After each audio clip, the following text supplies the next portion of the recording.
महत्त्वाचा भाग आहे तो म्हणजे उत्तर महाराष्ट्र, खानदेश सुद्धा आपण ज्याला म्हणतो. नाशिक, जळगाव हे फार महत्त्वाचे जिल्हे ठरणार आहेत राजकारणाच्या दृष्टीने आणि त्या बाबतीत बोलण्यासाठी आपल्यासोबत आहेत किरण ताजणे आपले प्रतिनिधी आणि शेखर पाटील, जळगाव स्थित वरिष्ठ पत्रकार. दोघांचंही स्वागत. पहिल्यांदा आपण बघणार आहोत उत्तर महाराष्ट्रामधली स्थिती काय, ग्राफिक्सद्वारे काय आहे सद्यस्थिती 2019 नंतरची. एकूण 35 जागा आहेत. भाजप 13, काँग्रेस 5, शिंदेची शिवसेना 6, ठाकरेंची शिवसेना 1, अजित पवार राष्ट्रवादी 7, राष्ट्रवादी शरदचंद्र पवार गट 0 आणि इतर 3 अशा प्रकारे आहे हा उत्तर महाराष्ट्राचा सगळा राजकीय पट. आणि तिथले कोणते महत्त्वाचे मुद्दे ज्यावर ही निवडणूक फिरू शकते, महत्त्वाचे ठरतील मुद्दे बघूयात ग्राफिक्सद्वारे पुन्हा एकदा. कोणते मुद्दे आहेत प्रचारातले? मराठा ओबीसी वाद, कांदा उत्पादकांचा असंतोष, कांद्याच्या बाजारभावाचा प्रश्न, द्राक्ष सोयाबीन बाजारभाव, याशिवाय पीक विम्याचे घोळ, रस्ते आणि पायाभूत सोयी सुविधा, सिंचन आणि नदीजोड प्रकल्प, औद्योगिक क्षेत्र असूनही बेरोजगारी, नाशिकमध्ये आयटी पार्क, मेट्रो अजूनही नाही, काही प्रमाणात गुन्हेगारीचे सुद्धा प्रश्न, काही घटना आपल्याला बघायला मिळाले. या बाबतीत आपण बोलणार आहोत. त्यासाठी आपल्यासोबत आहेत आपले प्रतिनिधी किरण ताजणे आणि त्याचप्रमाणे वरिष्ठ पत्रकार शेखर पाटील. आधी जाऊयात किरणकडे. किरण, 2024च्या लोकसभेच्या वेळी पाहिलं होतं सगळ्यात इंटरेस्टिंग निवडणूक ठरली होती ही नाशिकची, कारण सगळ्यात उशिरा तिकीट वगैरे जाहीर झालं होतं. आता हा घोळ टळत चाललेला आहे का? तेव्हा लोकसभेसाठी सुद्धा घाम निघाला राजकीय पक्षांचा. आता तर विधानसभा आहेत, आता तर अनेक मतदारसंघ आहेत. कशा प्रकारे आढावा घ्याल तुम्ही उत्तर महाराष्ट्राचा, नाशिक सगळं? प्रसन्न सर, आपल्याला माहिती आहे की उत्तर महाराष्ट्रामध्ये लोकसभेला जे घडलं त्यातून महायुतीने चांगला धडा घेतलेला असेल. उमेदवारी उशिरा जाहीर करणं किती नाशिकमध्ये महागात पडलंय हे देखील यावरनं महायुतीनं लक्षात घेतलं असेल. प्रामुख्यानं जर बघितलं तर नाशिकमध्ये ज्या बिग फाईट्स होणार आहे त्यामध्ये छगन भुजबळ यांच्यासमोर नेमका कोण उमेदवार असणार हे बघावं लागणार आहे.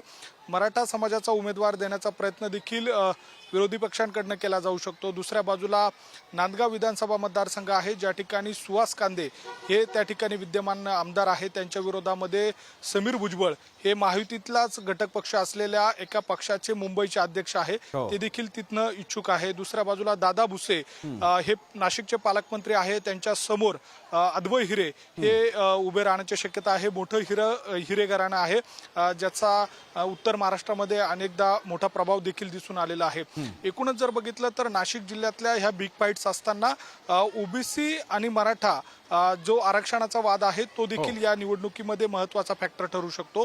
दुसऱ्या बाजूला धनगरांचा आदिवासीमध्ये समावेश करण्याचा जो प्रयत्न मध्यंतरीच्या काळामध्ये झाला त्या पद्धतीची एक भावना आदिवासी समाजामध्ये मोठ्या प्रमाणात निर्माण झालेली आहे.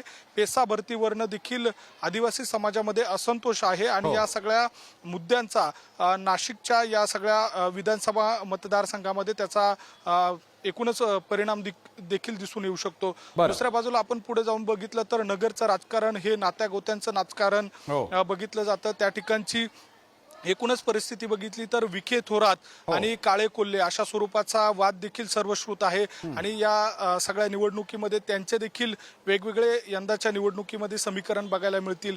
दुसऱ्या बाजूला पुढे जाऊन जर बघितलं तर गिरीश महाजन जे भाजपचे महत्त्वाचे नेते आहेत ते ज्या रावेर मतदारसंघामधनं त्या ठिकाणी लोकसभा मतदारसंघामध्ये त्यांचा विधानसभा मतदारसंघ येतो, त्यांची देखील निवडणूक अतिशय महत्त्वाची असणार आहे. त्यांच्या समोर शरद पवारांनी एक तगडा उमेदवार दिलेला आहे, मराठा समाजाचा उमेदवार दिलेला आहे. त्यामुळे जातीय समीकरण बघता गिरीश महाजन यांना देखील धक्का देण्याचा एक प्रयत्न या निमित्तानं झालाय.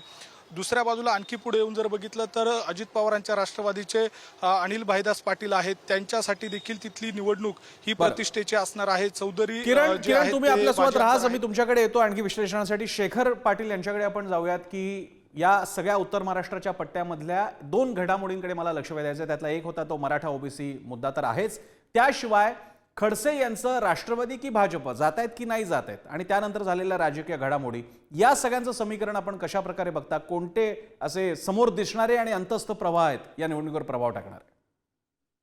प्रसन्नाची सर्वात पहिल्यांदा आपण लक्षात असं घेतलं पाहिजे की एकीकडे महाराष्ट्रामध्ये महाविकास आघाडीची जोरदार घोडदौड झालेली असताना म्हणजे अगदी उत्तर महाराष्ट्रामध्ये सुद्धा 10 पैकी 8 जागा या महाविकास आघाडीने पटकावल्या असतात. जळगाव जिल्ह्यातील दोन्ही जागा या फार मोठ्या फरकाने भारतीय जनता पक्षाने जिंकल्या.